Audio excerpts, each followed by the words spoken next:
बिस्मिल्लाहिर्रहमानिर्रहीम, अस्सलाम वालेकुम। हंगामा आ रही और हंगामा आ रही, यही कुछ हो रहा है और ये होता रहेगा। आज असम्बली के मनाजिर में आपको दिखाता हूँ कि किस तरह से वज़ीर ख़जाना बेबस नज़र आए। हर दफ़ा उनको बुला लिया जाता है तकरीर के लिए, लेकिन तहरीक इंसाफ के लोगों को तकरीर नहीं करने दी जा रही थी, उमर अयूब को तकरीर नहीं करने दी जा रही थी। उस पर तहरीक इंसाफ के लोग मुश्तइल हुए और उसके बाद बात हाथापाई तक पहुँची। आप ये देखिए कि होता क्या रहा। स्पीकर असम्बली साहब अयाज सादिक साहब अलमशहूर 2,05,000 से तनख्वाह 13 लाख करवाने वाले, वैसे दीगर मिलाकर 20 लाख से ज़्यादा हो जाती हैं, तो तनख्वाहें बढ़वाने वाले अयाज सादिक साहब बोलते चले जा रहे हैं, उधर वज़ीर ख़जाना बोल रहे हैं। किसी को कुछ समझ नहीं आएगी। बस उनको कहा गया आप अपनी तकरीर जिस तरह भी हो सकता है ख़त्म करें। ना किसी सुननी है ना कुछ होना है, क्योंकि बजट तो वैसे भी पास हो जाना है। इससे ज़्यादा आप टैक्स लगा दें, इससे ज़्यादा आप लोगों पर बोझ डाल दें, फिर भी पास होना है। बिलावल ने कह तो दिया है कि ज़राअत में ये हो रहा है, मुल्क में सिक्योरिटी का मसला है, फलां है। और उनके कई लोगों ने, क्या नदीम अफजल चंद, क्या हसन मुर्तज़ा, क्या राजा परवेज़ अशरफ और पता नहीं कौन कौन, ये हो जाएगा, ये तो गरीब का कत्लेआम होने लगा इस बजट में, ये हो जाएगा वो हो जाएगा, हम तो ये बजट इस सूरत में पास होने नहीं देंगे। ऐसी शक्ल में आप देख लीजिए, ये जो समझते हैं कि हमारी कोई इनके साथ गैर मशरूत, इनके साथ वाबस्तगी है नून लीग के साथ या बजट के साथ, हो ही नहीं सकता इस हुकूमत के साथ। ये बजट ऐसे नहीं पास होगा। वैसे ही पास करवा रहे हैं। बिलावल साहब खुद आके कहा हम इस बजट को पास करवाएंगे, हुकूमत का साथ देंगे।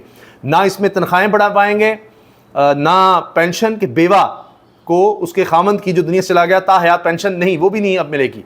तो जो भी हुकूमत चाहेगी बिलावल ने उसका साथ देना है, सर के बल देना है, जिस तरह कहेंगे देना है। तो फिर यही होगा। वहाँ पर जब लोगों की नहीं सुनी जा रही होगी, मिली भगत से चल रहा होगा, तो ये सूरत हाल होगी। अयाज सादिक अपनी लगे हुए हैं, वज़ीर ख़ज़ाना ने रस्मी कार्रवाई पूरी करनी है। जी हाँ जी, उन्होंने आकर तकरीर कर दी थी, बस ये हो रहा है।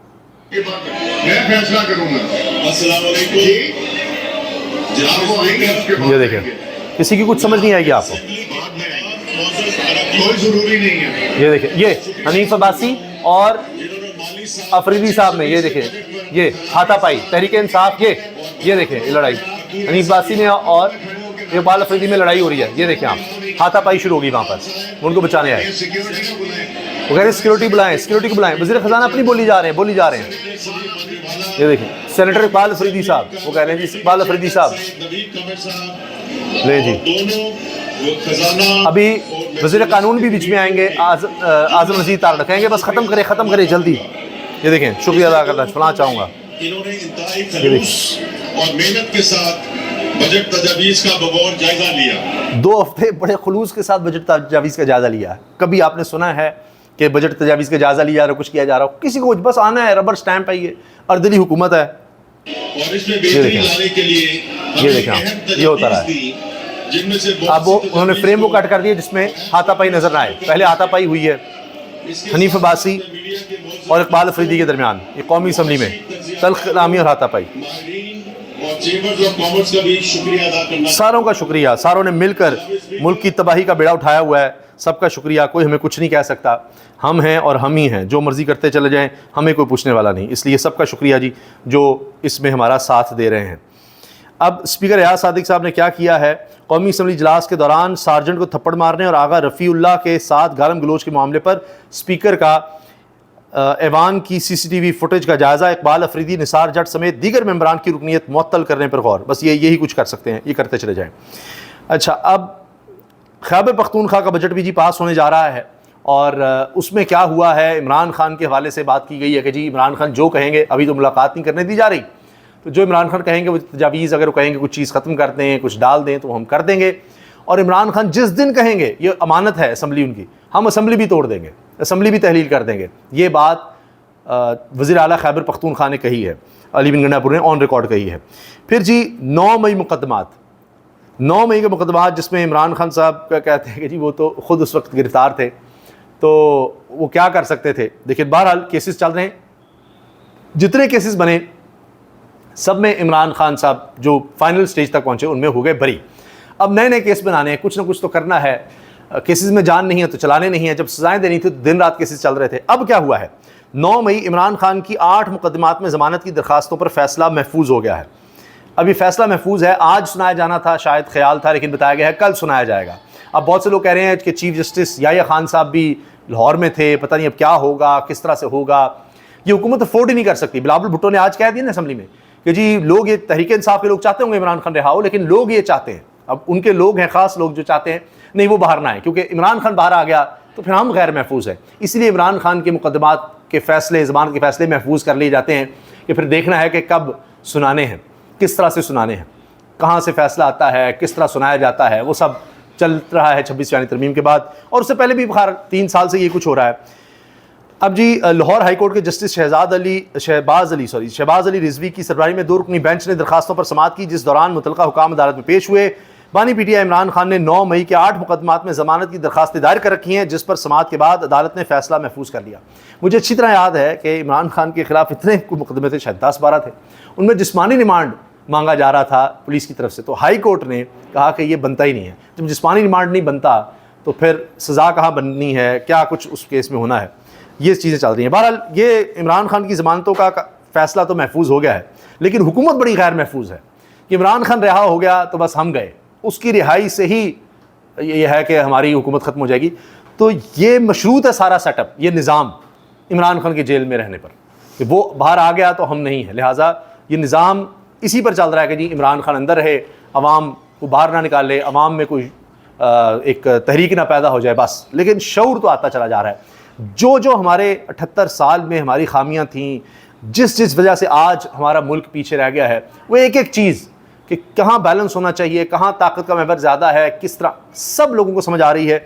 और ये कहा जा रहा है कि शायद अगली 2 नस्लों के लिए काफ़ी होगा ये शऊर।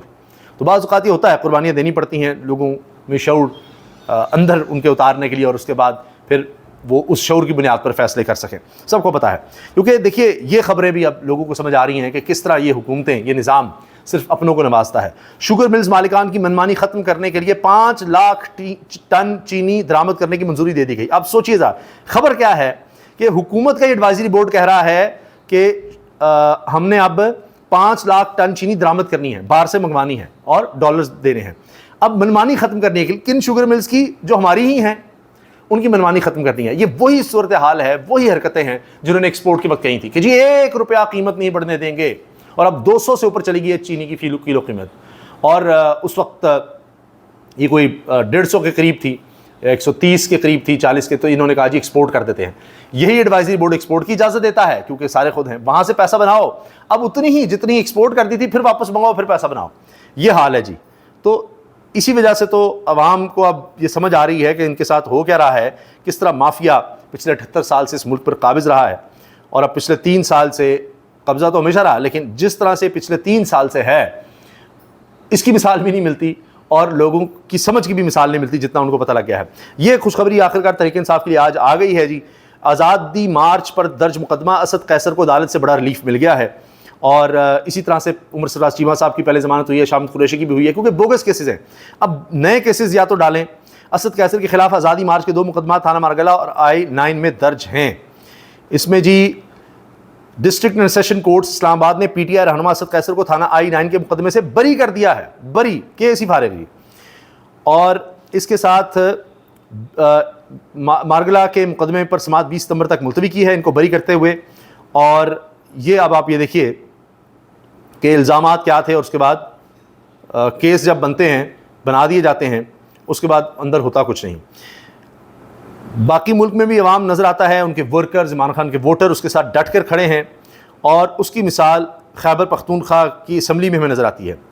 9 मई के बाद पीटीआई पर धावा बोला गया और तमाम कुव्वतें पार्टी और बानी को ख़त्म करने पर लग गई। अलीमीन, ये बड़ी कोशिश हुई डिवीज़न पैदा करने की, हुकूमत गिराने के लिए भी बड़ा कुछ हो रहा है, बड़ा कुछ, लेकिन तहरीक इंसाफ के लोग डटे हुए हैं। अरबों रुपए की, ये खुद कहते हैं जी, अरबों रुपए की इनको ऑफर्स भी हुई, लेकिन ये नहीं छोड़ कर गए। और अब बहुत सी ख्वाहिशात हैं बजट के हवाले से भी, हुकूमत के हवाले से भी, लेकिन ये लोग खुद पूरी नहीं कर सकते। जो छोड़ कर जाएगा उसका हाल परवेज़ खटक जैसा होगा, दीगर बेशुमार मिसालें हैं उन जैसा होगा, जो पछता रहे हैं, चाहे कोई गवर्नर था साबिक, चाहे कोई वज़ीर आला था। तो महमूद खान को देख लीजिए, आज इमरान खान की तारीफ़ें करने लगे हैं मोदी। मुआशी इमरजेंसी लगाकर सूबाई हुकूमत ख़त्म करने की साजिश हो रही है, मगर इसको हम कामयाब नहीं होने देंगे। असम्बली में उन्होंने तकरीर की कि सारा कुछ इनको हम पे ख़त्म करने के लिए किया गया। सियासी जबर को क़यामत तक याद रखेंगे। ओह, तो ये इनका एक रवाज है, वो कहते हैं याद रखेंगे और मौका मिला तो कर्ज भी चुकाएंगे।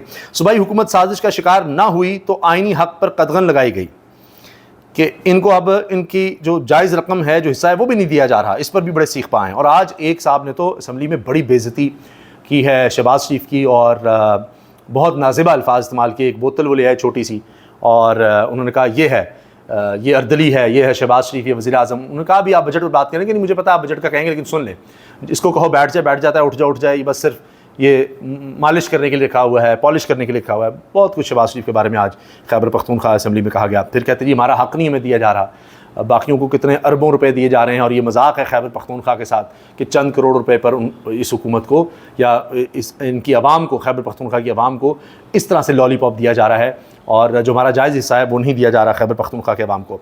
इमरान खान की हिदायत पर बजट में रद्दोबदल भी कर सकते हैं। वज़ीर आला ने कहा कि बाद में कभी ना कभी मुलाकात तो होगी, तो जिस तरह वो कहेंगे उस तरह से हम बजट को लेकर चलेंगे, लेकिन बजट पास करवाना हमारी अब मजबूरी है, और क्या करें। मुल्क लूटने वालों की नज़रें अब खैबर पख्तूनख्वा के भरे ख़जाने पर हैं। लो जी, वो ये भी कह रहे हैं NFC में अपना हक लेने के करीब हैं। बिजली के खालिस मुनाफे की वसूली के लिए भी कमेटी तश्कील दी जा चुकी। बिजली के खालिस मुनाफे की बकाया जात की मद में 2000 अरब से ज़ायद वसूल करेंगे। बानी PTI और बुशरा बीबी के खिलाफ बयान देने का कहा गया। 9 मई से पहले गिरफ्तार किया गया और बानी PTI और बुशरा बीबी के खिलाफ बयान देने का कहा गया था। 9 मई तो सिर्फ एक बहाना था, कहने पहली गिरफ्तारियाँ थीं, पहले कहा जा रहा था इनके खिलाफ बयान दो। वजारत आला अमानत है, बानी के हुक्म पर 1 मिनट में असम्बली तोड़ दूंगा। ये देखें, अब ये कारकुनों का अवाम का प्रेशर है जी लीडरशिप पर, और अगर इमरान खान ये फैसला कर दें तो बाकी इनको असम्बली भी तोड़नी पड़ेगी, सब कुछ छोड़ना पड़ेगा।